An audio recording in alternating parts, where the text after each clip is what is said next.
Bonjour et bienvenue. Alors, pour commencer, un petit dilemme rapide. Vous préférez, là, maintenant, 3 millions d'euros cash ou alors un petit centime, mais qui double de valeur chaque jour pendant 31 jours? Ah, le classique. On a tendance à vouloir le cash tout de suite, hein. Exactement. Mais le calcul est assez fou. Le centime, il finit par valoir plus de 10,7 millions d'euros. C'est l'effet cumulé en action, quoi. Tout à fait. Aujourd'hui, on va justement explorer un peu les idées clés du livre L'effet cumulé de Darren Hardy et on s'appuie aussi sur une vidéo YouTube qui résume bien le truc. Notre mission, si on veut, comprendre comment des toutes petites actions, mais régulières, peuvent amener des résultats énormes sur le long terme. Bon, on décortique ça. Carrément. Ce qui est fascinant avec ce principe, c'est qu'il est super discret au début, presque invisible en fait. On ne voit pas la différence jour après jour. Et c'est là le piège. Notre cerveau, il aime bien ce qui est immédiat. C'est ça. Mais une fois que l'élan est pris, pfiou, la trajectoire, elle décolle. Que ce soit en positif ou en négatif d'ailleurs. Oui, tout à fait. L'histoire des trois amis, elle illustre ça super bien. T'as Larry, Scott et Brad. Au départ, situation assez similaire, tu vois. Larry, bon, il change rien. Statu quo. Scott, lui, il intègre des tout petits trucs positifs. Lire 10 pages par jour, écouter un podcast inspirant en voiture, manger 125 calories de moins, marcher un peu plus. Vraiment des micro-trucs. Des choses qui paraissent presque insignifiantes sur le moment. Voilà. Et Brad, à l'inverse, il ajoute des petits plaisirs. Une nouvelle télé, un verre de plus le soir, des repas un peu plus riches. Et le truc, c'est que pendant 5 mois, 10 mois, leur vie, elle bouge pas vraiment. Ça se ressemble toujours. Et c'est là que beaucoup de gens lâchent l'affaire, justement. Parce qu'on ne voit pas de résultat direct, on se dit « bof, à quoi bon ?» Exactement. Sauf que tu attends 2 ans et demi, et là, Ah là, c'est plus la même histoire. carrément. Scott, il est plus mince, en forme, il a eu une promo, son couple va bien. Brad, c'est l'inverse. Il a pris pas mal de poids, il est pas heureux au boulot, son couple bat de l'aile. Et Larry? Larry, il est plus ou moins au même point. Peut-être un peu plus aigri, quoi. C'est fou comme ça illustre bien la puissance de ces choix quotidiens. Ceux qui semblent ne compter pour rien isolément. Finalement, c'est pas les grands événements qui nous façonnent le plus, mais la somme de toutes ces petites habitudes. L'élan, une fois qu'il est là, Difficile de l'arrêter.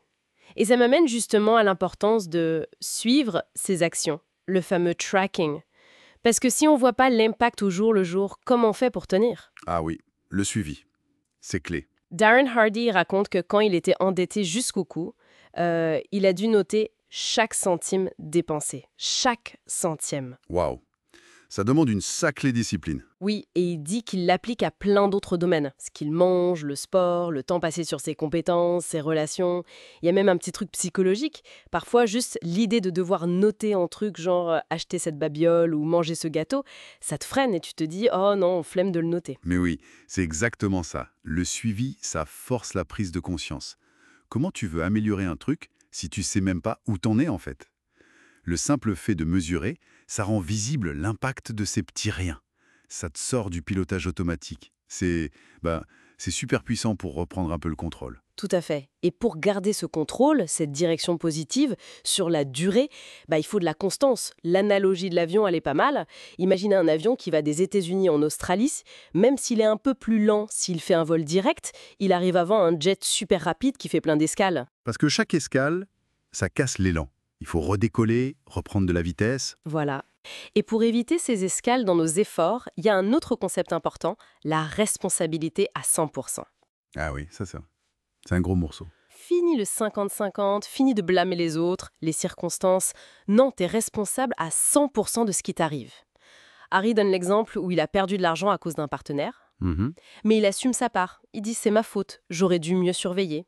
Il y a une citation de Jim Rohn qui dit « Le jour où tu prends l'entière responsabilité de ta vie, c'est le jour où tu passes à l'âge adulte. » Et c'est intéressant de lier ça à la constance. Parce que si tu prends 100% de responsabilité, tu peux plus te cacher derrière des excuses pour arrêter ou ralentir. Quand les résultats tardent, quand c'est difficile, t'as pas d'autre choix que de continuer à pomper. C'est un peu comme une vieille pompe à eau manuelle, tu vois? Ah oui, je vois l'idée. Faut pomper, pomper, pomper longtemps, sans voir l'eau arriver. Mais une fois qu'elle coule, il suffit de maintenir le rythme. Si tu t'arrêtes, faut tout recommencer. L'effort initial pour réamorcer la pompe. La responsabilité, ça t'aide à pas lâcher la pompe, quoi. Donc, si on résume un peu tout ça, l'idée forte, c'est vraiment que des choix qui paraissent minuscules, insignifiants, mais qu'on répète encore et encore, avec discipline. Oui, Ça crée des différences gigantesques avec le temps. L'effet cumulé, il est toujours là, silencieux, mais il bosse, soit pour nous, soit contre nous. exactement. Et peut-être pour ouvrir une dernière piste de réflexion, les sources, elles insistent beaucoup sur la constance, et même sur le fait d'en faire un peu plus que prévu parfois, pour booster les choses. Mhm. Mais ça pose une question, je trouve. Au-delà de juste être régulier, est-ce qu'il n'y aurait pas des moments précis ou des types d'actions très spécifiques ou un petit effort supplémentaire, mais vraiment bien ciblé, pourrait agir comme un levier? Genre, pas juste ajouter un peu, mais vraiment multiplier les résultats. Provoquer un saut, quoi. Intéressant. Comme se concentrer sur une habitude clé qui en entraîne d'autres. Peut-être, oui. Ou identifier des points de bascule. Enfin, voilà, c'est une idée à creuser, je pense. Ça laisse matière à réfléchir.